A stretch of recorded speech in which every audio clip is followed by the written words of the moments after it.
हिंदू खतरे में है या हिंदुत्व खतरे में है? इंडोनेशिया में 87% मुसलमान और महज 1.74% हिंदू हैं, लेकिन हिंदू सुरक्षित हैं।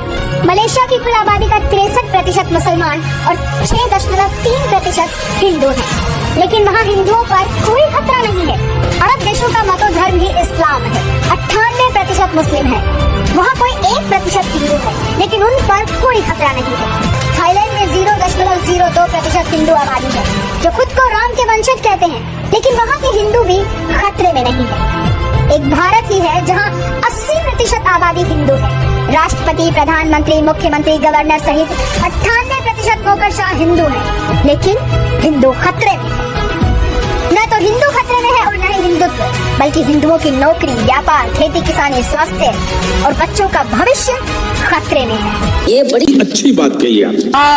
एक अकेला कितनों को भारी पड़ रहा है। इस वक्त की बड़ी खबर आपको बताते हैं, सरकार ने एलपीजी की कीमत में 200 रुपए की कटौती कर दी है। अब इलेक्शन आ रहा है 24 का, और दिसंबर तक सिलेंडर, पेट्रोल, डीजल, इन सब की कीमतें घट जाएंगी। उन्हें अब 4 साल दबा के पैसा लेना है और फिर 6 महीना छूट देंगे उसी पैसे में से। जो बेवकूफ है उसको बेवकूफ बनाना ही चाहिए। बात तो सही है।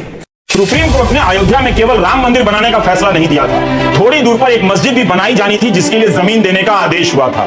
आज मंदिर के उद्घाटन के कार्यक्रमों का ऐलान हो रहा है। 24 की जनवरी में भारत भर में कार्यक्रम होने वाले हैं और क्या पता सिर्फ इसी एक मुद्दे पर चुनाव लड़ा जाएगा। लेकिन कोर्ट ने फैसला तो मस्जिद बनाने के लिए भी दिया। अगर दोनों साथ साथ बनते तो मोदी सरकार की विश्वसनीयता आज आसमान पर होती। लेकिन अयोध्या जाने वाला गोदी मीडिया का एक भी एंकर उस मस्जिद की जमीन का हाल लेने नहीं जाता है, जो अब तक खाली पड़ी हुई है। प्रधानमंत्री यही क्यों नहीं कहते कि जिस अयोध्या में मंदिर बन रहा है वहां मस्जिद भी बन रही है? यह भारत की सहिष्णुता का सबसे बड़ा प्रमाण है। आपको मालूम है अमेरिका में एक राष्ट्रपति आया, बराक ओबामा। पहली बार अमेरिका के इतिहास में एक काला आदमी राष्ट्रपति बना है। गोरे लोगों का अमेरिका में वोट है 85%, काले लोगों का वोट है 15%, फिर भी काला आदमी राष्ट्रपति बन गया। जानते हैं क्यों? बराक ओबामा ने अमेरिका के लोगों से वायदा किया था कि अगर मैं राष्ट्रपति बनूंगा तो अमेरिका के भ्रष्ट नेताओं का पैसा जो विदेशी बैंक में है उसे वापस लाऊंगा। अमेरिका के लोगों ने उसको जिताया। इतने से बराक ओबामा जीतने के बाद उसने पहले ही 15 दिन में यह कानून बनाया और स्विस बैंक से 470 अरब डॉलर बराक ओबामा वापस लाया। 4490 अमेरिका के नेताओं का पैसा, 470 अरब डॉलर अमेरिका वापस गया और उसने उस पैसे का इस्तेमाल देश की अर्थव्यवस्था में कर दिया।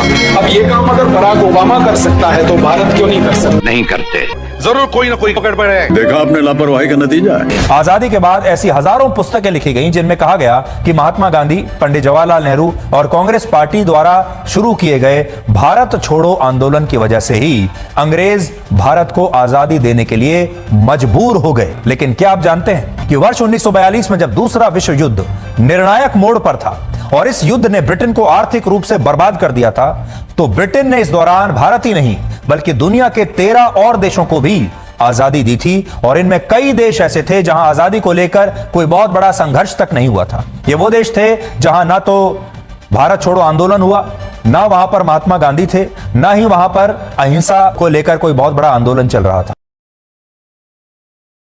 इस गांधी को मारने के लिए ब्रिटेन का प्रधानमंत्री ये लिख सकता, ऑफिशियल लेटर है, और उसको आज की भारत की जनसंख्या गाली देती है कि गांधी ने किया क्या था। अरे तुम्हारी औकात अपने गांव के मुखिया से लड़ने की नहीं है और तुम उस गांधी को गाली देते हो जो गुलामी में रह के ब्रिटेन के प्रधानमंत्री से लड़ गया था। ये हाल हो जाता है इस देश का। अजीब अजीब हाल है। जो लोग गांधी को गाली देते हैं ना, उससे कहिएगा अपने विधायक से वो सड़क बनवा के दिखा दो, 4 जूता देगा विधायक ना, तब समझ में आएगा गांधी को क्या हाल हुआ था। यहाँ पर जिस इंसान की हैसियत थी इंग्लैंड जाके पढ़ सकता था, आधी धोती पे जीवन बिता दिया। गजब बेइज्जती है। कहाँ है महंगाई? मैं तो मोदी सरकार से ये गुजारिश करूंगा कि पेट्रोल और डीजल का रेट 2000 रुपए लीटर करते। कोई डर नहीं, कागज चुकने वाला भी मोटरसाइकिल पे चला है और हम अमीर लोग भी मोटरसाइकिल पे चला। हमारे मेरे मोटर कागज चुकने वाले में फर्क क्या रहा? 2000 रुपये लीटर तेल कर लोग गाड़ियां साइड में लगेंगी, हमारी गाड़ी चलेगी तभी तो पता लगेगा हमारी अमीरी। अबे साले, जब माफ करना, मैं रुको जरा, सबर करो। जो लेके साइकिल में घूम रहे हैं, साइकिल में जोड़ा टाइप भी रहे, क्या चक्कर है यो? इतना अमीर आदमी एमपी का तो जोड़ा टाइप भी रहे।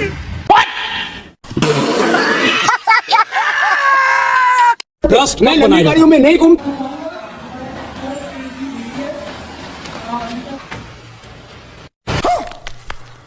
मैं चार्जर पेड़ में नहीं घूमता हूँ। हिपोक्रेसी की भी सीमा होती। 75-80 रुपए का पेट्रोल चाहिए कि 35 रुपए का? मैंने कहा अब आगे से पूछेगा तो 2024 का इलेक्शन आ रहा है।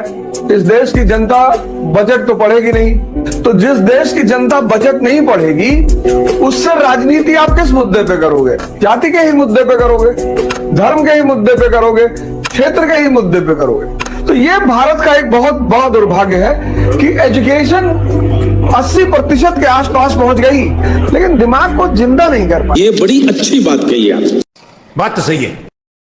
आखिर हम क्या नहीं कर सके कि सीवर की सफाई करते वक्त किसी की जान न जाए। स्वच्छता के नाम पर साफ सुथरी जगहों पर झाड़ू चलाकर फोटो खिंचा लेने से हमें प्रचार के अलावा क्या मिला अगर हमने सीवर की सफाई करते वक्त होने वाली मौत को काबू नहीं किया।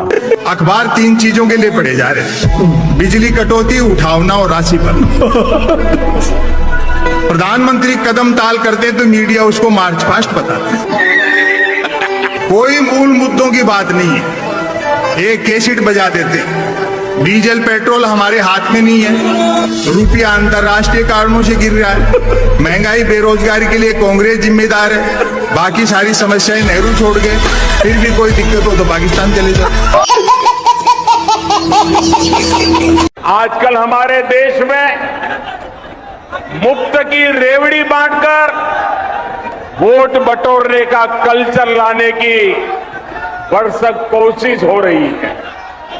ये रेवड़ी कल्चर देश के विकास के लिए बहुत घातक है। आज अभी इसी क्षण सिंगल क्लिक से तुम्हारे खाते में मैं राखी के लिए 250 रुपया अभी डालने का काम कर रहा हूं ताकि राखी ठीक से बन सके। चंद्रयान का जो सफल लैंडिंग चंद्रमा पे हुआ, इसके लिए नासा के सभी वैज्ञानिकों को हम बधाई देते हैं। जो चंद्रयान 3 की बात आप कर रहे हैं, इसके लिए हम उनको बधाई देते हैं। कल सकुशल वो धरती पर आने का जो टाइम है, आने के बाद उसका स्वागत पूरे देश को करना चाहिए। अच्छा, हम कामयाब हुए और सेफ लैंडिंग हुई, तो जो यात्रीगण हमारे उनको सलाम करता हूं। और हमारा देश एक कदम और साइंस में, स्पेस रिसर्च के अंदर आगे बढ़ा। कुछ लोग कुछ बातें कह रहे हैं कि भाई ऐसा भी कोई कमेंट कर रहा है कि चंद्रयान में कुछ ऐसे कुछ लोग गए थे, सही सलामत पहुंच जाए, है ना। तो वहां से वो चीजें कहीं ना कहीं प्रूव हो जाती हैं जो मैंने कहा था, है ना। तो उन चीजों पे भी ध्यान रखना है, ठीक है। वाचक बनने का फार्मूला जानते हैं क्या होता है? आप डिग्री मत पढ़ो, कोई पढ़ाई उड़ाई ना हो, बाबा बन जाओ, जटा बढ़ा लो और उसके बाद जा करके प्रवचन में करो, आओ हम तुम्हारी किस्मत बता रहे हैं। मेहनत करते हो लेकिन मन के मुताबिक फल नहीं मिलता। जनता कहेगी बिल्कुल ठीक कह रहे हैं बाबा। घर में कोई बीमार रहता है, इलाज कराते हो, ठीक नहीं होता, अरे मेरे दिल की बात कह दी आपने। बहुत मेहनत किया, नौकरी नहीं, बेटा बेरोजगार है, अरे एकदम यही सूत्र लेकर आया हूं, जाओ हरी चटनी की जगह लाल चटनी खाओ, दया वहीं रुकी है, जाओ तुम्हारा कल्याण हो जाए। आप अपनी जेब में जितना पैसा लाए थे सब उसको चढ़ाकर चले गए। और इसलिए ये सारा बहुजन मूवमेंट क्या कहता है? मानसिक गुलामी। वो हमारे पैसे, और हमारे ज्योतिबा फुले ने लिखा, बाल काटना नाई का धर्म नहीं धंधा है। वैसे दान दक्षिणा लेना और पाखंडवाद बढ़ाना इस ब्राह्मण का धर्म नहीं धंधा है। मुझे ये कहने में जरा सा भी संकोच नहीं है कि भारत का गरीब अब हीरा और सोना खाने लगा है। वो इसलिए क्योंकि हीरे पर है 1.5% जीएसटी, सोने पर है 3% जीएसटी और खाद्य सामग्री पे है 5% जीएसटी। वहीं बच्चों की किताब पर है 12% जीएसटी। और आप कहते हैं जीएसटी व्यवस्था अच्छी है, ये तो मात्र एक उदाहरण है, बाकी के उदाहरण कमेंट बॉक्स में दीजिए। मीडिया खराब है, हमारे यहाँ मीडिया है ही नहीं है बाबू। ये गलती है आपकी, गलतफहमी, आप नहीं समझ पाते हैं। हमरा से इसीलिए चिढ़ लगता है, भारत में मीडिया नहीं है। देखिए एक बात समझिए, गांव का आदमी को देखिएगा ना, बड़े बुजुर्ग जो लोग होते हैं अपने साथ 1-2 आदमी को लेके चलते हैं। अरे हटो हटो हटो, उनको कुछ कहना होगा तो इशारा करेंगे, अरे क्या दिक्कत है आपको, उसके बदले वो बोलेगा। देखते हैं ये सब चीजों को ओके बदले। तो भारत में ये रूल भी होता है कि मतलब अगर आप बड़े लेवल पे हैं तो बार बार अपना मुंह खोलिएगा ना तो खुद की वैल्यू गिरेगी। एक आदमी को किसी एक को रख लिया जाता है, वो आपके बदले में बोलते रहेगा, समझा यही नहीं। तो भारत में नेताओं को सबसे सुप्रीम समझा जाता है। तो नेताओं ने अपने लिए मीडिया को रखा। क्या आपको मालूम है कि चंद्रयान 3 में इंटरनेट और कम्युनिकेशन लिंक्स कौन सी कंपनी प्रोवाइड कर रही है?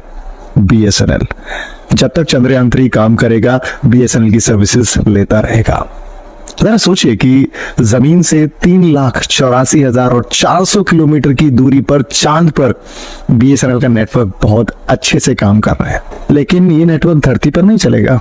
धरती पर चलेगा आपका एयरटेल, जियो, वोडाफोन, आइडिया। चंद्रयान 3 ने एक बहुत बड़ा घोटाला भी सामने लाकर रखा है। इस बात को जरा गौर से सोचिएगा। अगर आपको वीडियो पसंद आता है तो लाइक, शेयर एंड सब्सक्राइब जरूर करें और इस वीडियो के बारे में आपका क्या ख्याल है नीचे कमेंट बॉक्स में अपना राय जरूर रखें।